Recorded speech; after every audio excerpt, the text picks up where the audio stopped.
Hello. Hello, welcome back. Welcome back.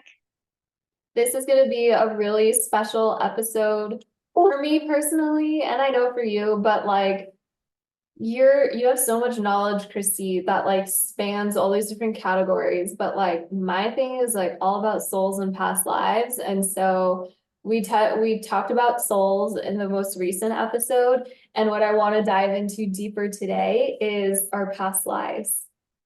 So you like specialize, like you have such a deep love and curiosity about this. So I'm more like I want to take a little bit off the top of everything, and you're more like a specialist in the things that you are attracted to learning about. So like give yourself some credit. Not a lot of people really know this much information about a soul, and it's pretty profound. It's incredible knowledge, and it's actually a really cool thing to be a specialist in. Yeah, that's so funny because like I don't really consider myself a specialist, but I I do. was loving that validation right now. But You are, dude. If anybody ever has soul questions, hit Melisa up because she is all about it. the thing is, like, my passion is what's made me like a specialist because like Yeah. I talk about this all day, and I just am so energized by these conversations about souls and the soul's journey and like past lives. And I just like literally want to talk to anybody and everybody about it. I'm always like, send me your questions. Like, what do you want to know about? Get topic and let's go. I love it because I know I'm like, okay, I've heard like 10 questions on souls. Let's move on to the next genre of stuff. So let's deep dive into part two about souls and the soul's journey and karma and all of the stuff. Yeah.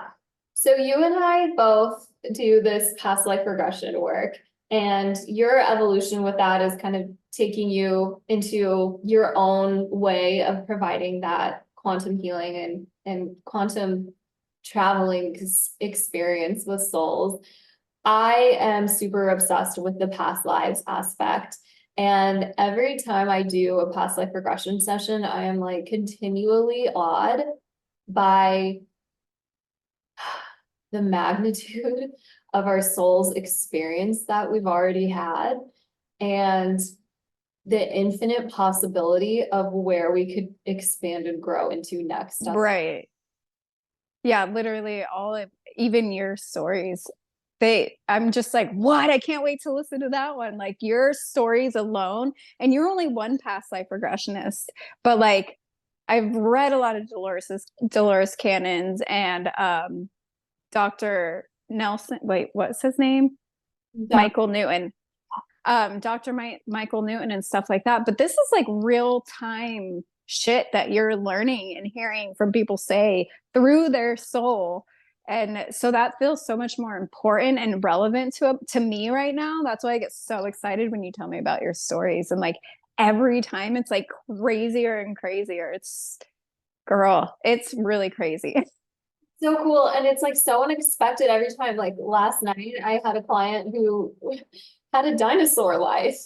And I'm waiting for a dinosaur life. And like, I was just like, this is so freaking cool. Like, I'm going to make a clip of it and like post it. But it was just so fascinating. You never know what the soul is going to bring up.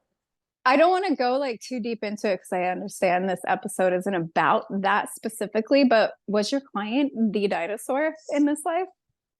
Wait, what? Was your client the dinosaur or was your client just living with dinosaurs? She was a dinosaur. She was like a long neck, like brontosaurus dinosaur. She didn't say brontosaurus, but that's kind of what she was describing. That's the conclusions we came to. Um, That's freaking awesome, dude. That is so freaking cool. it's really cool. Like the fact that like the soul can take on so many different forms in so many different lives on Earth and not on Earth, and at every stage of Earth's evolution is just like so mind blowing. So when we're talking about past lives, like maybe we can open the conversation with like, no, never mind. We're gonna close with that. Okay. The end, let's close with our favorite past life story that either like we've experienced or we've had a client. Uh, Okay. Or about like our favorite past life that we've come across. Although it's so hard to choose, like all of them are like my favorites, but Right? some of the most common questions that we get about past lives. And probably the most common question that I get about past lives is like, why do we reincarnate so many times? Like, Right. oh, what the hell are we here trying to achieve? Why do we keep coming back so many times? And what are we trying to achieve? So the way I look at past lives is I like to use the analogy of a necklace, like a pearl necklace. Hmm. Life is an individual pearl on that string. So although each life is independent and unique and special all on its own, it's also connected to all these other lives. And if you move one, like everything is affected along that entire string. It's all tied together with that beautiful golden thread, which is our higher self, our oversoul, which is the common denominator through all of the past lives that we experience. Yeah. Like our soul cord. Yeah, exactly.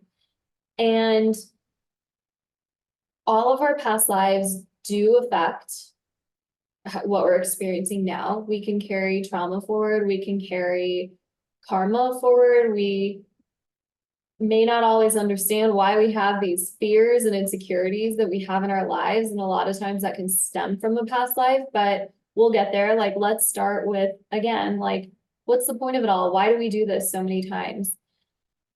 I believe that the reason we keep reincarnating on Earth is because we can experience things in the physical that our soul is unable to experience in the spirit realm. In the spirit realm, souls are like all knowing, and there lacks that depth of experience that can only be felt in the physical. In the fact that, like, in physical form, we have all these senses, our five senses, right? Yeah. We don't have that as a spirit. In the physical, we have this wide range of emotions. We can experience everything from the deepest pain and tragedy and heartbreak and sadness. We can also experience the highest levels of ecstasy and happiness and fulfillment and purpose. Hmm. And those are experiences that, like, a soul cannot experience to the same extent as a non-physical being. So Yeah. my kind of philosophy of why we come to Earth is to experience, to Hmm. to learn and grow and develop, yes, but to learn and grow and develop in a way that we're unable to do as spirit. Yeah.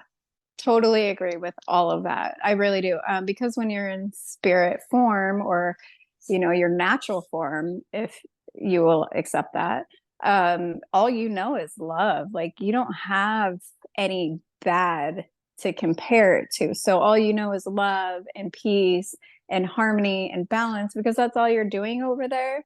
But when you come here, you get that duality and that growth in your soul that you don't really necessarily get in the spirit realm or the soul realm or whatever, because there is nothing except perfection and love. Here, we get to put on these masks that are imperfect.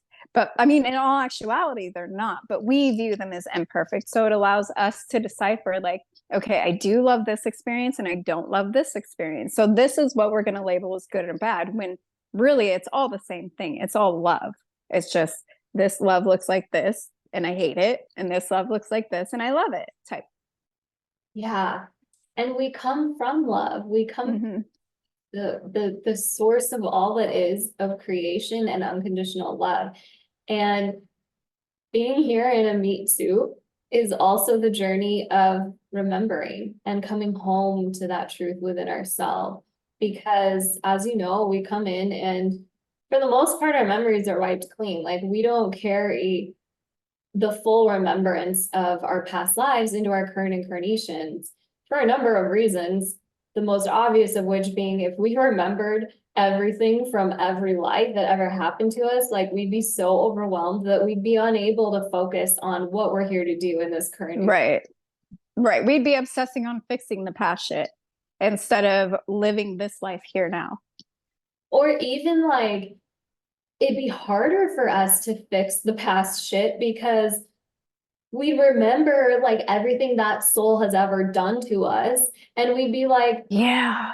that person, like, like they he's in a different life, like. Right. Right. I didn't even think about that part. Like how are you incarnated as my husband this time when you murdered me the last three? Like you could that's so funny. It's Yeah.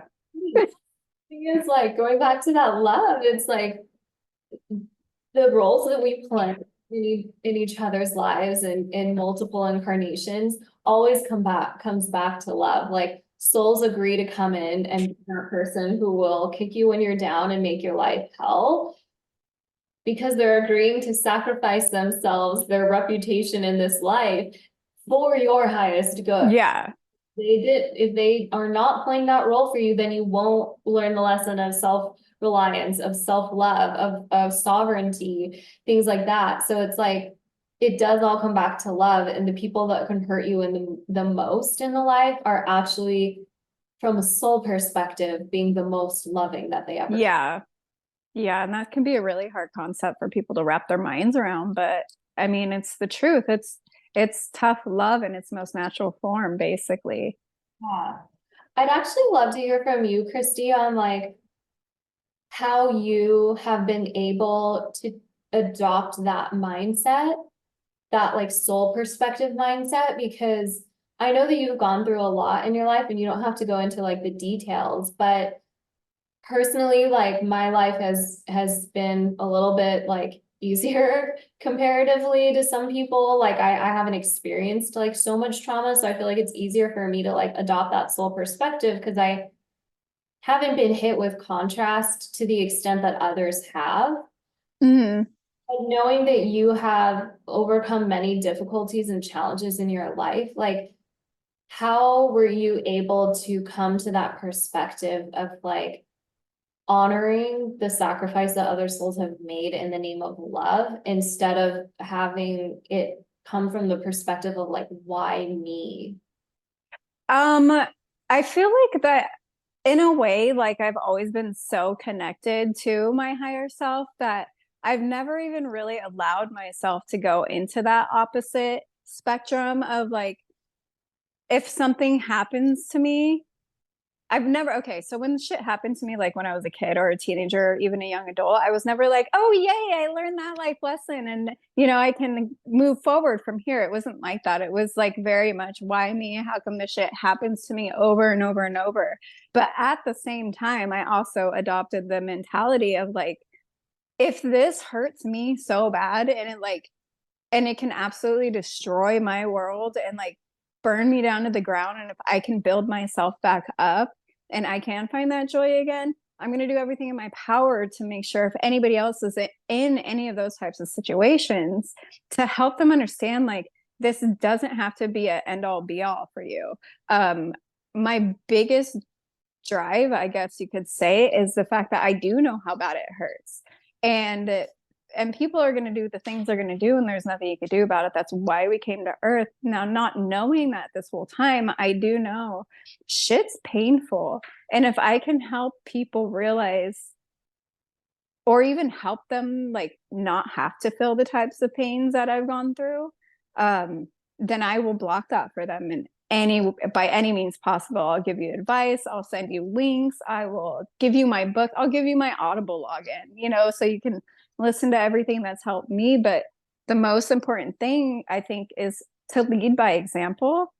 And my heart never like grew ice around it. It never got hard. It was always like I always see the spark in people that is the divinity, that I see the good in the people other people don't see the good in. So it just always kind of pushes me to keep going because if I can see that, they can bring that out of them. And if you lead by example, that is really the best teacher. that you can give anybody in any lesson in life. So if I can find happiness after all the shit that I've gone through, so can you. So can anybody. And I think that eventually people will know my whole story and they're going to be like, the fuck, how did you make it through all of that stuff? But it was because, like, I know, I remember hearing, I think it was like 4 or 5 or 6. I remember hearing my mom or dad saying, like, we're never going to live in a world where there's world peace. And I know I was that age because it was during a war at the end of the 80s. And I don't remember what that war was, but I think it was my dad who's like, we're never going to see world peace. And I remember thinking, that's not fucking true. That's not true. There is no way in hell that everybody can't be happy and love each other. I just don't believe that that's true. And yeah, stuff got a lot worse after that since the 80s. Like a lot more really bad things have happened. But in order for that world peace to be attainable, which I believe is so deep in my energetic blueprint because I came here to hold that hope, all this dirty, dusty shit needs to come out. Like the earth needs to crack and the dark smoke needs to come out. Like the bad guys need to have the light put on them. But it doesn't mean that like we're going to stay in this dark era. This is exactly what we need to come to light in order to make it to the other side and to start going towards world peace. But it's just like in my DNA to know, like it's an actual knowing, like that's a bunch of bullshit. World peace is going to happen, and there's more people on me or on earth like me to be here and hold that hope. There's no doubt in my mind. I feel that. That was, Yeah. it's like you had that soul remembrance from the beginning. Mm-hmm. There is that hope and that knowing of like what we can achieve. Mm-hmm. There's that hope and that knowing of like it has to, in some ways, like it does have to get so bad that people wake up. Mm-hmm. They have to get pissed off. Like it's time. We have to take our power back and demand peace. Yes, it has to get so stale that people are like, what the fuck are we, why are we still fighting wars? Why Yeah. still doing this like thousands of years and we just keep getting on the same hamster wheel. Like it has to boil up to a point that people are like, we're done and we're ready. Mm-hmm. And so in some ways, like I just think that's a soul remembrance and a commitment to holding that vision throughout the bad, throughout the challenges. Yeah. And this is something I do tell my kids all the time. I point to her, my 18-year-old sitting right there. If God put me here, say there, is a person God, and he was like, Christy's going to go here now. The one main thing I think I came here to absolutely teach people is that forgiveness is going to be your number one tool. Forgiveness is the most essential quality we can have in realizing that things are going to happen. People are going to make mistakes, really, really, really bad things, but you can actually forgive for even the worst things, even though it seems impossible. But you forgiving is not for them, it's for you. It allows you to get that burden off your shoulders or chest. It allows you to continue moving on with your life, saying, you don't have that power because I'm not going to give a shit no more.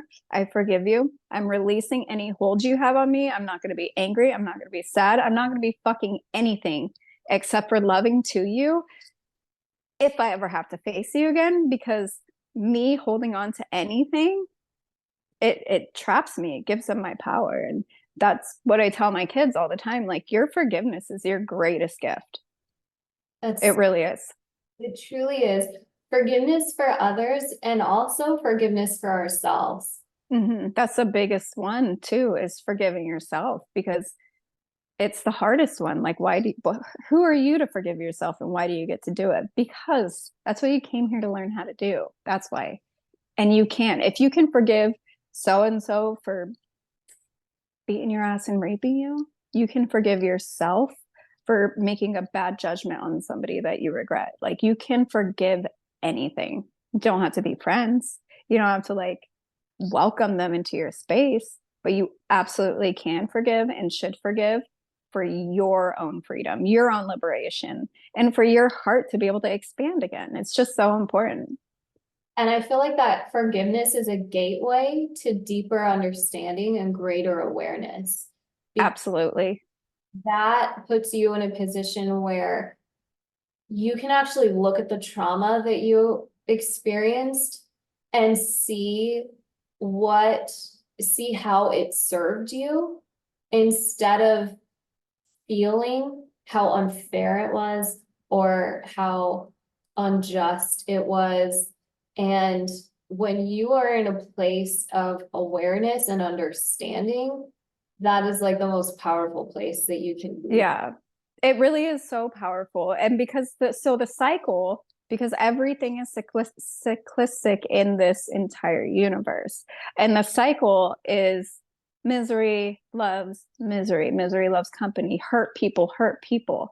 Okay. So in general, if say you had a grandfather who molested somebody in your family, and then that's some like an uncle, and then that uncle then molested somebody like a nephew, you know they aren't doing it because they're evil fucking people and they came here to like do evil people things. They're doing it because they're shown, I got some power taken away from me, and this is how I take it back.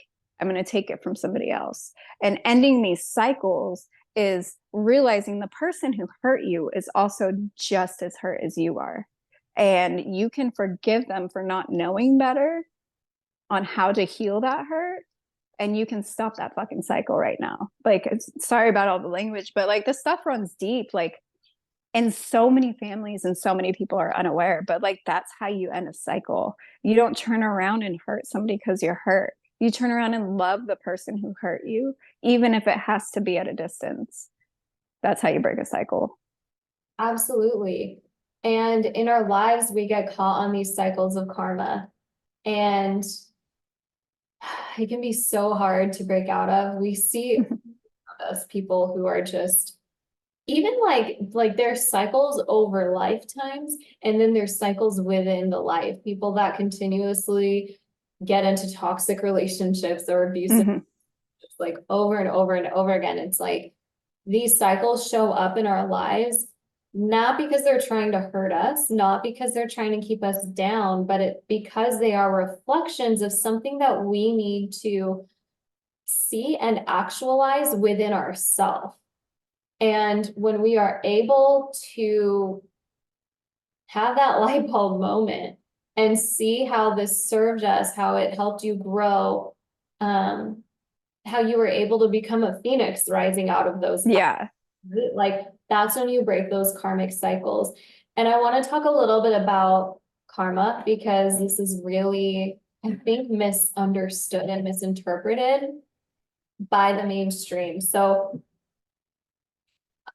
maybe we can start with defining like what is karma. Okay. I believe, and what I have found is that karma is less of a consequence or a punishment and more of a balancing of experiences. Agreed. Yeah. It's a reverberation of whatever you put out, it's going to reverberate back to you, even if it's not to the same exact capacity. Yeah. It's coming back. Yeah. And like people say karma, like what goes around comes around. And like, yeah, it's true. But like, it's not because of this like evil, like force is gonna like bring it back to you to hurt you. It's like, that's a very human way to think about. Yeah. I think it's important for us to like, again, try to step outside of our human perspective and look at it from a soul perspective. So from a soul perspective, when a soul does an extreme act against another person in a life, they are experiencing one extreme of the spectrum. And then a soul needs to grow and learn from every experience. Mm-hmm. The way the soul can truly learn from that experience is by experiencing that which was done back unto itself. And that Mm-hmm. can come in a variety of different ways. It doesn't always have to be the exact same situation done unto them, but in that cycle of karma, when it comes back to you, it's a development opportunity, because the soul then has, from a soul perspective, a 360-degree view of that entire experience. It's experiencing, receiving that experience, and it has experienced perpetuating. Yeah. Does that make sense? Yeah. Yeah. And it doesn't even necessarily have to happen in the same life or even the life directly after it. Like you could be paying back karma from like 3 million years ago. You never know. Like karma, it really never forgets, because the law of one and reverberation and the pendulum is always going to swing back. Like everything is cyclistic, and it's going to finish that circle. Like it's nonstop. Totally. And I love that you said it doesn't have to like happen in the same life or even subsequent lives. Like something can be so extreme that a soul's like, okay, I need to take a minute and like have a number of lives in between before I come back to like complete that lesson. Right. Want to like share a couple concrete examples of karma that we've like discovered through this type of work, either through our own sessions or through like our research and readings and learning from like Dolores Cannon and Dr. Michael Newton. And I think like the biggest place that people get stuck on when it comes to karma is like, excuse me, the concept of like murder and like Mm-hmm. murdering other people. And is like, if you murder somebody, then you're gonna like, are you gonna get murdered in another life? And I think this is like a really good example to talk through and show that like it doesn't always have to, it's not always a life for a life. Yeah. If the soul does something as extreme as like taking the life of somebody else, it can experience the opposite effect of that in different ways. So like Dr. Michael Newton shared an example where it could come through in that, sure, maybe you are murdered in another life, or your life is cut tragically short by a disease or something. Like you essentially, as a soul in a human, have to experience the loss of life. So that Yeah. loss of your life in some way. It could be the loss of a loved one that happens in a really tragic or untimely way, and then you have to live the rest of your life grappling with the loss, that deep Mm-hmm. thing. And I think it was Dr. Newton also shared that like it could also be the giving of one's life for someone else. Yeah. It could be literally sacrificing your life and for another person to live, or it could be devoting your life in service to another person. So like say you killed somebody in a past life, and a number of lives later you guys come together and you're like, okay, let's even this out. So in this life, I'm going to be the dad and you're going to come in as my severely like Disabled. old person, and I have to then devote my life and sacrifice my life, sacrifice the things I want to do and achieve in my life to be of service 24/7 to this person. Yeah. I had a client also who experienced a past life where they were it was like a very sadistic life, and Mm-hmm. uh the client's a she, but in this life, she was a guy who killed a number of women. And in her life now, she has extremely challenging and extremely traumatic and difficult relationships with women. And so it's an interesting way of that, again, like coming back in a 360 perspective. But one of the beauties of like being able to have a past life regression is now, because she knows where that came from, she's also better equipped and more empowered to deal with the situations that she has in her current life from an informed place. Right. Yeah. Like, could you imagine? I could not imagine being her and being like, well, I guess I got the good end of the deal because I just have to manage relationships with females and I like at least they're not all sitting here murdering me type of a mindset, which really can make you really a lot more optimistic and more patient with these relationships that you're serving now. That would be a difficult one. Yeah, so all that to say, like, there's so many different ways that karma could come back around to you. And the best way to end those cycles is just to, again, like, have that growth mindset and to try to find some silver lining in the situation that either helped you grow or made you stronger in some way. Um, Hmm. to look and see like how you could use those situations to help others as well. Yeah. So my husband actually, he spent a good amount of his time in foster care growing up. His mom was busy. So she's now not doing too hot and she hasn't been for quite a while, but he takes care of her day in and day out. And I like remind him all the time, like, I don't know like what kind of karma you're paying back, but like you're definitely passing the test because you're taking care of somebody who ultimately at your weakest and when you needed them most, they didn't necessarily take care of you, but you're looking past that and tapping into that unconditional love and completely taking care of her and catering to her and making sure she has everything she needs every single day, multiple times a day. It's unreal, but that's how you look past that negative or grudge or like resentment and you just put your heart into it and you can get on the other side of that. That's how you balance your karma.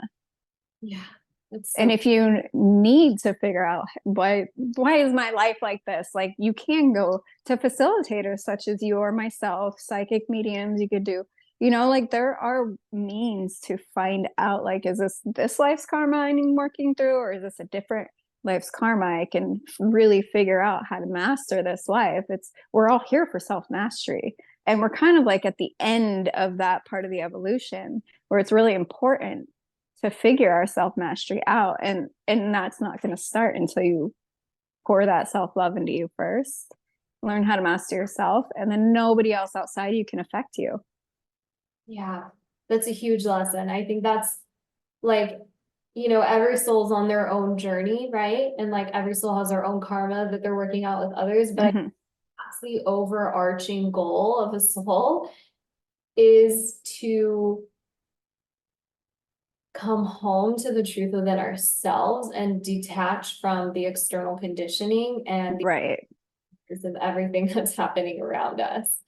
The eternal truth is that we are all one. We all came from the same dude or dudette or they them that splashed us out. So like that's the ultimate truth. We are all the same. We are all one, and we should treat each other as such. That's why they say hurting a neighbor is hurting yourself, because it is.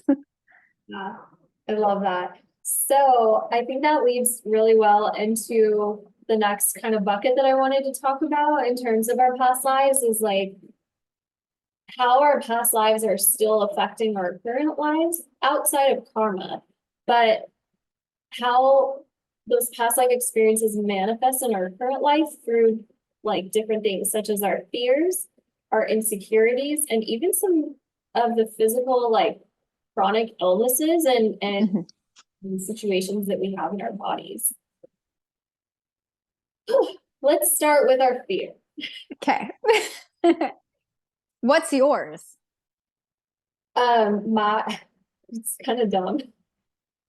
I have this irrational fear of flies. Like Really? I hate flies. I freak out if there's a fly. Like actually in my house now, like there's something wrong with my screens and I just need to get the screens fixed. But like sometimes when I open the window, it like, I don't know, it pressurizes and like flies can get through the screens and like they'll come into my house. And so like I've stopped opening the windows, even though I desperately crave like fresh air Yeah. because I'm so afraid of a fly coming into the house. Like I have an irrational fear of flies. So we figured that one out yet? Like, And I don't want to because I'm like afraid to see a life where like I was covered in flies or something. what if you were a fly though? And like, you know, like what if you were a fly? That's a life worth. No, like I see this is like it's funny because like you can be like so spiritual and like have this understanding, but you still like our human still doesn't want to go. Right, I think right. like I will be open to that Eventually. irrational fear that I just try not to think about. Well, it's just like my fear of bridges. Like I remember you're like, do we really want to go in and try and figure that out? I'm like, not really. Like, I mean, I don't think I need to like aim a whole session on it. I'm 40. I've been doing the panic attacks on bridges for 40 years. Like I'm totally cool with it. But like I think my higher self had brought it up before in one of our past lives where you asked my higher self, and she basically said it wasn't because she died on bridges. She's died in multiple lives on bridges. But then out of nowhere, I had an epiphany. I think I remember telling you about it. And I'm like, I took my own life. Because remember, she's like, it was a lack of control. It's her lack of control with bridges.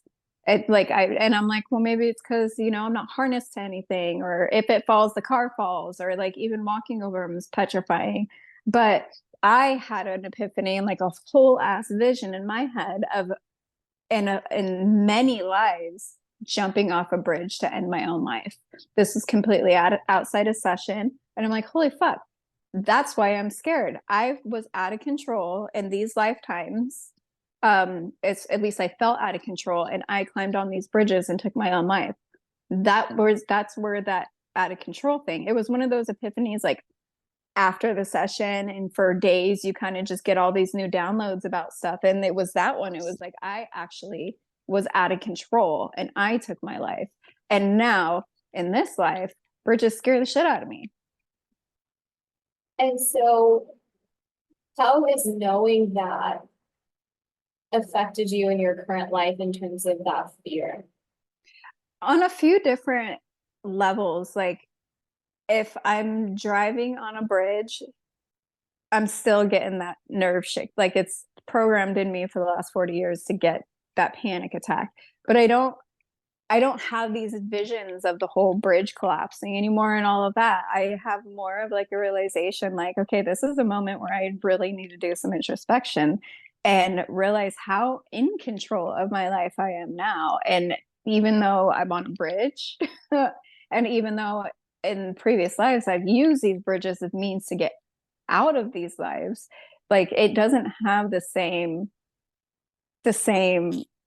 threat. It doesn't feel the same. Now I still panic. I'm still terrified of heights and all of that. But what I do have is a lot of control over myself and my life. And I realize that now. And they don't hurt the same. I think they're beautiful. I think bridges are so pretty.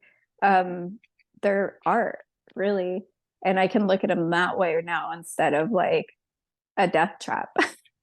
And I love like what you are kind of describing is the healing that can take place from past life regression sessions, but it's not always the healing we might expect. Like Yeah.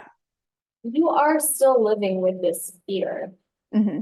It's not healed completely or erased from your experience, but there was healing that took place in that the information that came through allowed you, maybe you can't fully relax and be like all zen when you're going over the bridge, but like it at least was able to dial back that panic Yeah.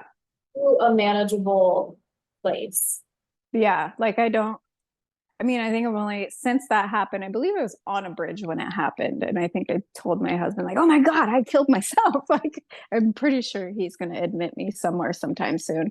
But, and like I told him about it, but instead of like closing my eyes and him being like, okay, we're off the bridge, like I was able to like talk about those experiences and kind of let that out. And that's what you need to do in order to fully heal. I need to actually do work to make it comfortable to be on a bridge, especially driving on a bridge. It just seems so up in the air to me. Like it's such a Russian roulette game to me when you drive on a bridge, but it doesn't have to be. And that's the work that you or I have to do once we figure out, what it is. Okay, now how can I integrate this and make it livable and potentially even like more than that? Like, how can it make me be interested in, like, I think bridges are beautiful. Maybe I should go take pictures of bridges and post them up, like that type of thing. Like, you can actually work with what you get. I love that. That's so beautiful. It really speaks to the multidimensionality of our experience because there's so many different ways that we can interpret everything. Right. And I just love So many. So our fears are like a huge indicator of experiences that we've had in past lives. And they can be helped by having that understanding of where they came from. Right. Other indicators in our life of something from the past life can be like things in our physical vessel, like chronic illnesses that we're dealing with, unexplained pains in our body that the doctor, like you go to the doctor and they say you're fine. Right. And different like diseases or disorders that we carry forward. Right. The most famous case that I'll talk about is from Dr. Michael Newton, which is our guy. We've mentioned him many times already. This is actually like a famous case and one of my favorites because it's like kind of how Dr. Newton accidentally discovered past life regression. Mm-hmm. It's because he had, Dr. Michael Newton was doing traditional hypnotherapy to work through like traumas and physical conditions in the life, but regressing people back to childhood to determine the root cause of those problems. Well, when he was in session, with this client, I just dropped my crystal. Yeah. Like I always love to hold a crystal. When he was in session with I'm holding my necklace too. I sit here and play with it the whole time. here's a girlies. Dr. Newton was regressing this client. So this client came to them with a pain in their leg that was plaguing them their whole life, and no doctors could explain it. There was nothing genetic going on. There was nothing physically wrong on all the scans that this client like went to doctors for. Everything was showing up normal, but there was this pain in the leg that was unexplained. And the doctor, I think, finally suggested some type of like spiritual reason or something, which is what led this client to try hypnosis because basically like nothing else was working and they were desperate enough to try hypnosis. Obviously like hypnosis, it's viewed more favorably now, but back Right.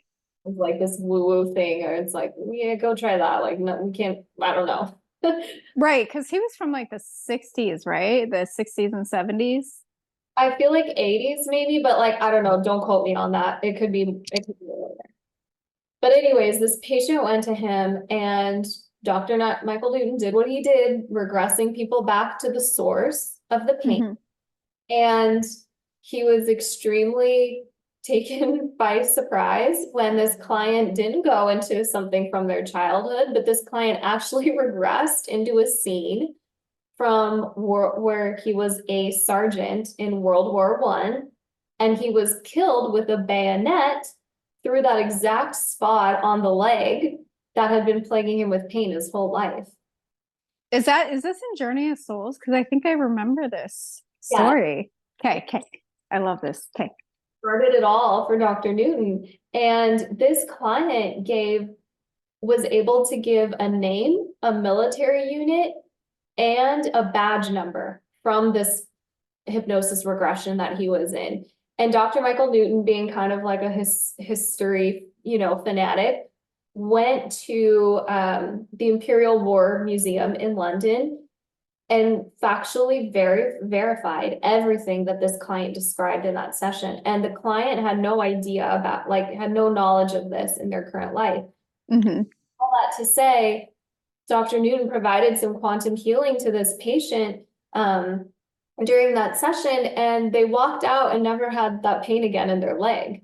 Just by making them aware, like, oh, this is the memory. And then your soul releases that memory potentially and allows.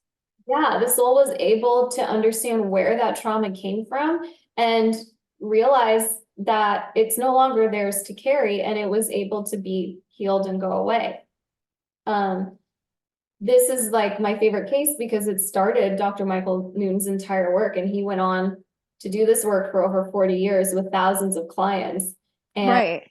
paved the way for people like us to do this work now, and other pioneers in the field like Dolores Cannon and Dr. Brian Weiss, which we've talked about before, like all have this data-driven research that backs up what ancient peoples have been talking about forever in Right. lives. And what our elites have known this whole time, but they neglect letting us know because they don't want us. Ultimately, they don't want us healed, you know. I mean, But the whole right, that's a whole series.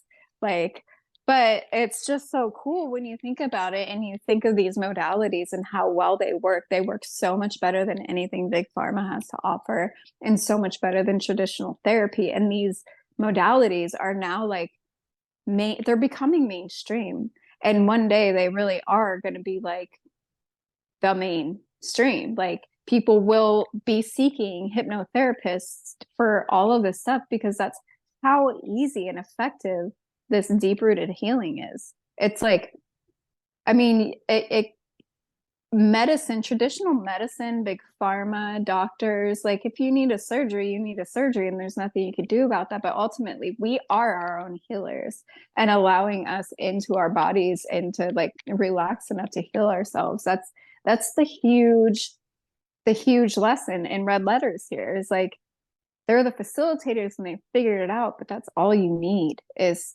sometimes is just the awareness that it happened and that disease is gone. Yeah. And to have that awareness, you really just need to have a curiosity of like, where is this coming from? Why do I have a pain that I've done? Right. Where does that come from? Why do I have this irrational fear of X, Y, or Z? And where does that?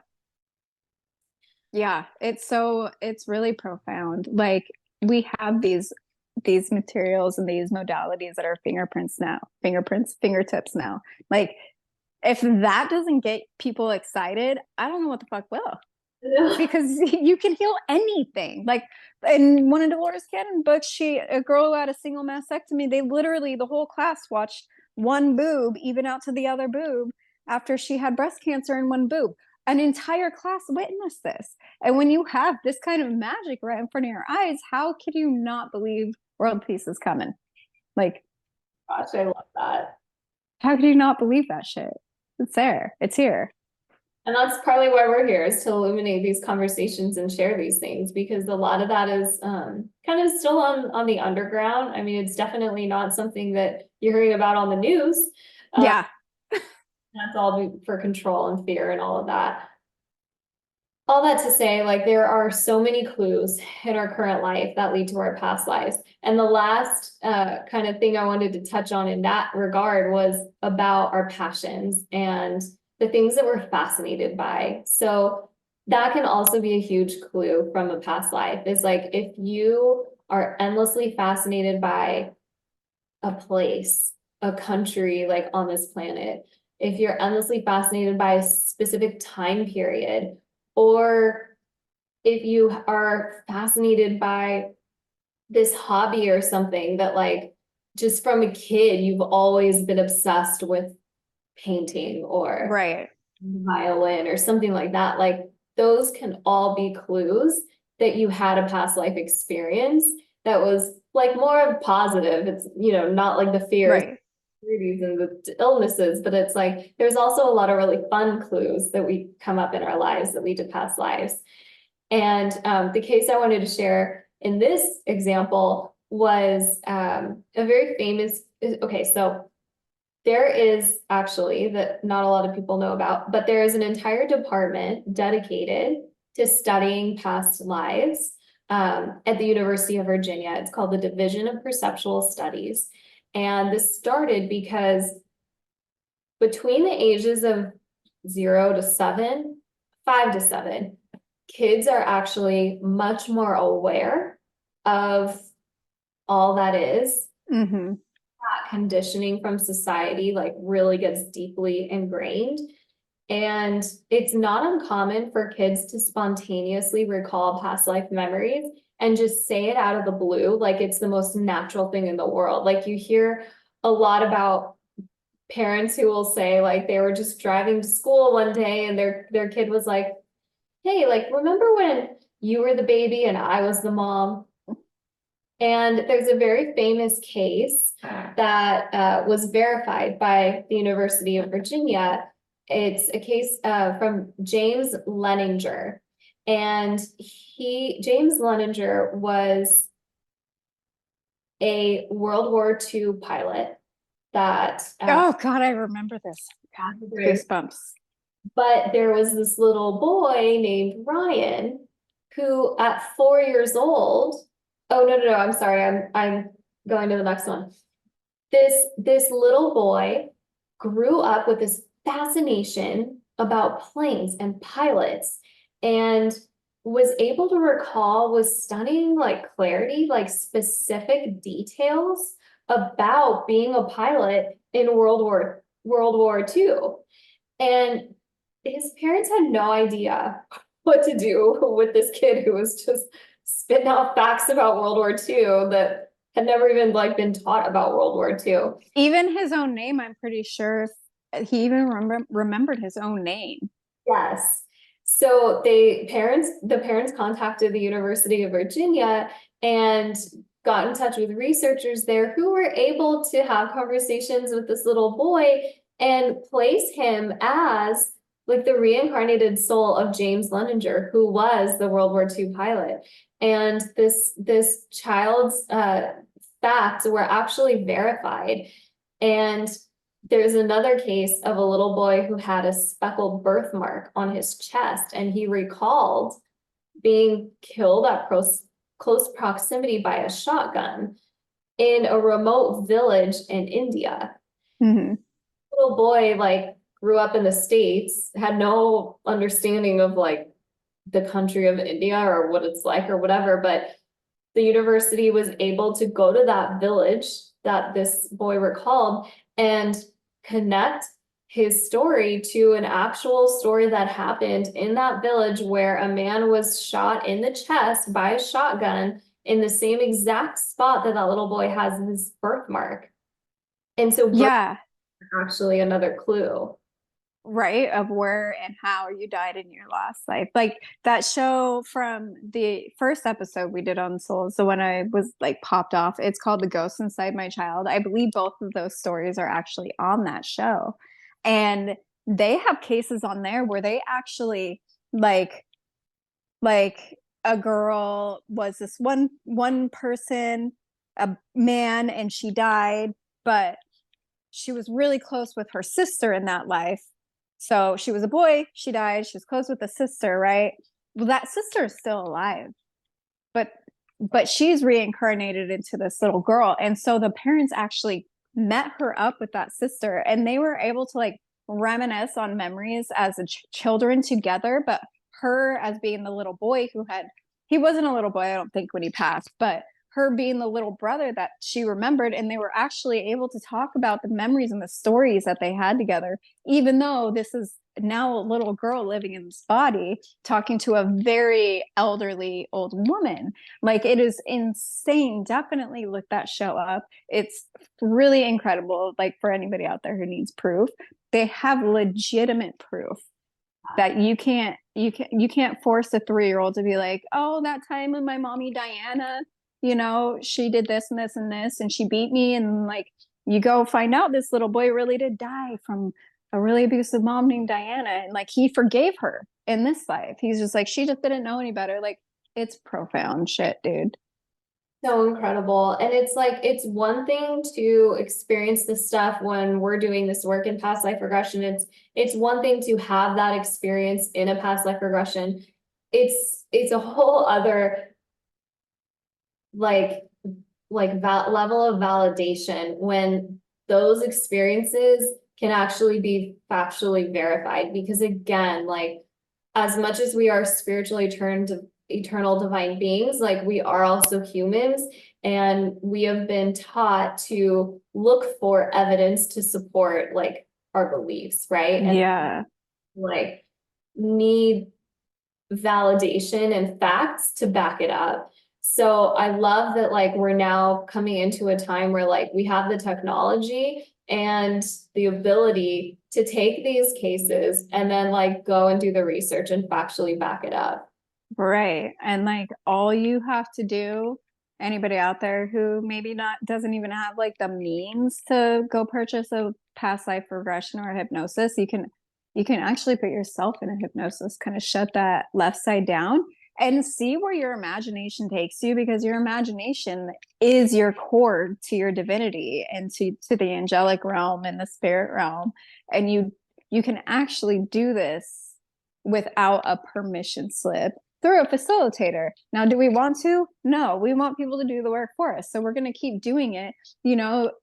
But the thing, I guess, what I'm trying to get at is, folks, those who mother or father somebody, a very young, sweet, innocent, pure soul who tells you all these stories, please don't shut them down. Please listen to them. Please validate their experiences. Please completely open your heart to them and help them like express who they are so they can get rid of all that old past life energy and really become the person that they came to reincarnate as this time. Like, don't tell your kids it's your imagination. Honor it, feed it, like let them come do what they came here to do. I love that so much. That is so such an important message to share and like It not land everyone because that's extremely poignant. mm-hmm. And um shoot, it just flew out of my head what I was going to say next. Is that what I saw that went that way? I'm just kidding. Because you said it flew out of your head. Never mind. Forget my jokes. I told you I'm regrouping from yesterday's crazy Schumann. I'm trying to get it together. Oh wow. Thought that I wanted to share and it's gone now. Anyways, it might come back, it might not. I guess it wasn't meant to be shared at that moment. Right. But let's kind of close the conversation with sharing a little bit about like our favorite past life session, whether that was a session that you were under hypnosis or that you facilitated for somebody else. And again, like I said at the beginning, like it's so hard to choose because they're all so meaningful and so special and so important. Like, what was your favorite session from what was Oh, like that you had described to you or that you've experienced? I'm such a person like, okay, this is very much my personality. I don't want to ever favor anything like because I don't want to hurt the other thing's feeling. Like I will use one brush as much as I'll use the other brush because I don't want to hurt that brush's feeling. So I will never be like, "Ooh, that's my favorite." I'm very much like I love them all in different ways, person. But I want to say the most profound session would be when you facilitated my past life reading, and I think it was the one where I was a healer in that life. I was a witch. um but but it wasn't even the past life that was my favorite. It was the witch wound I had from that life shutting me up in this life and being so petrified to publicly speak or even to be looked at. Like there are days where I'm like, don't even fucking look my way. Like I will tell my husband that person over there is looking at me and I'm not in a mood to be looked at. But like in that session, because of my witch moon, you were able to ask my higher self to like stay connected with me and kind of heal that stage fright that I felt so deeply to my core. Like I couldn't even record a video and edit the crap out of it and post it without being so scared to be seen or heard. But when you connected me to my higher self and we figured out, because I was killed for saying and doing the things that I believed, um, literally since you had my higher self heal that, I have no problem. Like fucking if you sorry. If you're gonna look at me, I hope you like what you see. And if you don't, I mean, I'm divinely protected and my angels are always looking out for me. So please don't put anything negative my way. But my most favorite thing is that I can actually allow myself to be most authentically me and not care or be scared I'm going to get hung or burned or like even unfriended by people. I don't care anymore. And just being so like secure in myself from that, like that's enough for like 4 more lifetimes of gratitude, in my opinion, because I'm 40 and I've never felt more comfortable being myself than since we were able to heal that witch wound. Oh my gosh, that's so beautiful. That's also definitely like one of my favorite sessions. And again, like what is favorite, right? Because they're also meaningful. Yeah. I think that session also speaks to what we're experiencing collectively in the rise of the divine feminine. I Hmm. think because we're having conversations like this and more women are tapping into their soul's remembrance versus like what they're experiencing right now, like so many women are waking up and so many women are finally at a place where they realize they can speak their truth in this life and they won't be killed for it. Yeah. Because so many of us were killed for it in a past life.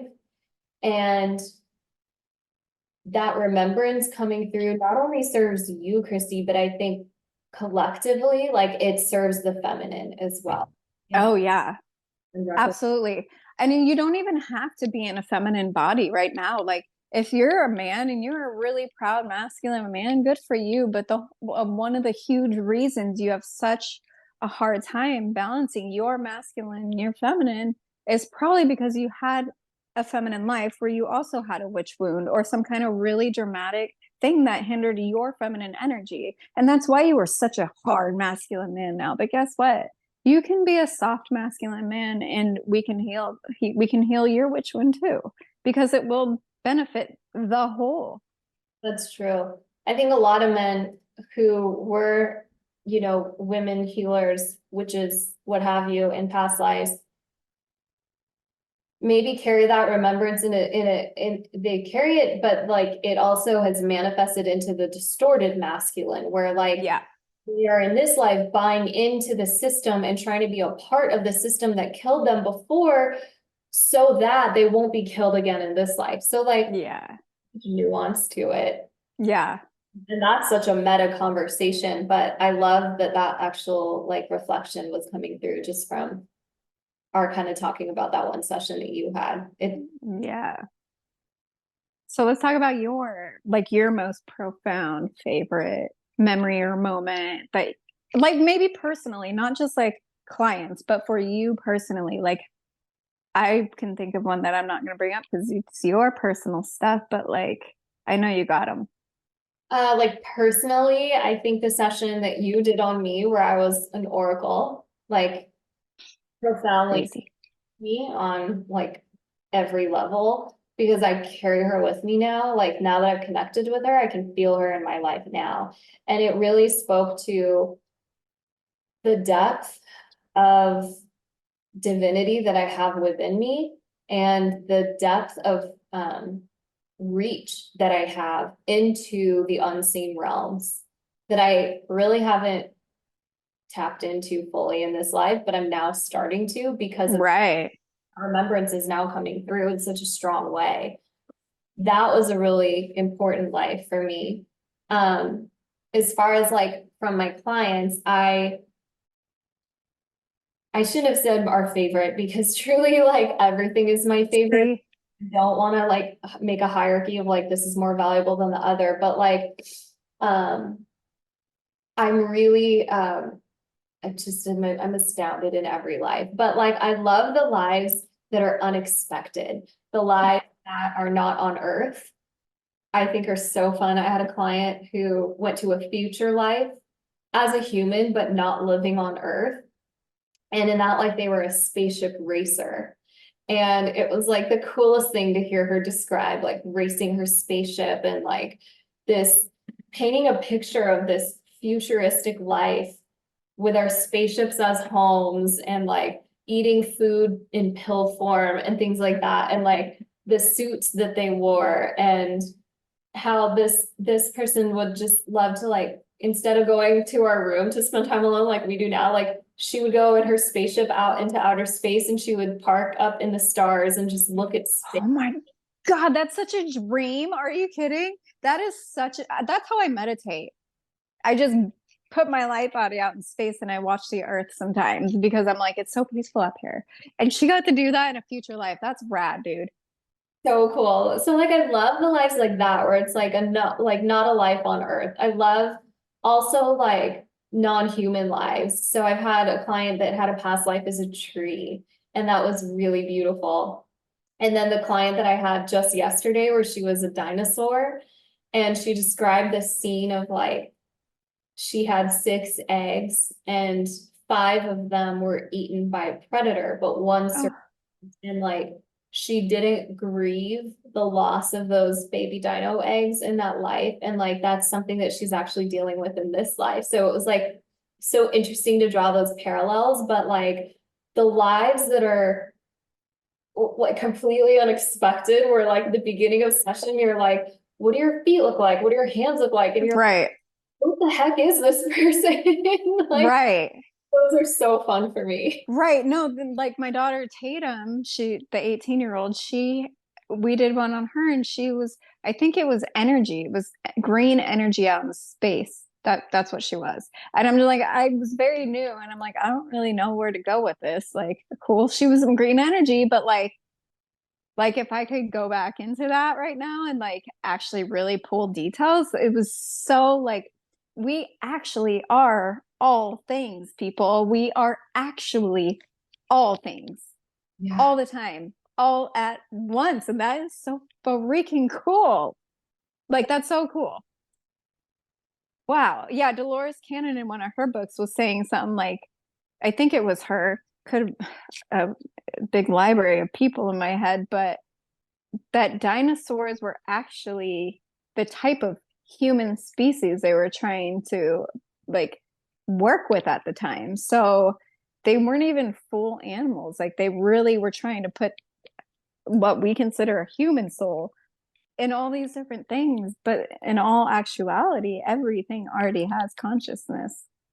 Yeah, it's so beautiful. Bashar even talks about, and we love Bashar, We do. We do. the universal consciousness in the terms of past lives as being like our past lives don't even necessarily need to be attributed to belonging to one individual human because like technically because we all come from one consciousness, like our past lives are actually shared past lives. Mm-hmm. Yourself is just showing you the experience that is going to serve you most. And whether or not that was truly like something that you physically experienced is actually not the point because it's technically a shared experience because every soul has experienced every life because we're Yeah. all parts of the same soul and source. It all makes sense to me. It really does. I'm like, that's why you can give 20,000 different people a past life and they will all be like, oh shit, I was Marilyn Monroe in that life.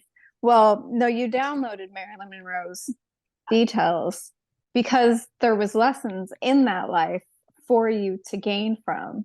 But it's just a big old artistic mess out there. And really, it's just up to us to do what we want with it and make the most beautiful painting we can, you know? But all in all, we are all one. So the concept of downloading a life or everybody, everybody was, um, who was the Egyptian girl? Cleopatra. Everybody was Cleopatra, right? Everybody was in one way or another. But only one physical vessel experienced it all, but we all get access to it. The rules, the healing, the adventures, like everything that every one life has to offer, we all get access to that. Oh, I love that so much. So I guess all that to say, we are as infinite outwards as we are infinite inwards, and there's no end to the exploration that we can do in the realm of past lives and future lives and applying that to our current life now. So I hope you guys enjoyed this conversation. I know personally it's one of my favorites. Um, and if you guys have questions, because like I'm sure this brought up different questions for you, Right. let us know, comment on the episode. Like if you're listening on Spotify, DM us, reach out, let us know what landed and what questions you have, and we'll continue the conversation. We absolutely will. This is a limitless conversation, and we are here until we have to be, basically until we're told we can't be no more. So we're here to answer your questions, ask you questions, like all of it. We all just, let's do it together, guys. World peace. I love that. Choose the matrix of love. World peace, choose love, choose to align to the frequency of the new earth. Yeah. For joining us today. Thank you for joining us on this journey of life, and we will catch you in the next episode of New Earth News. And the next life, bitches.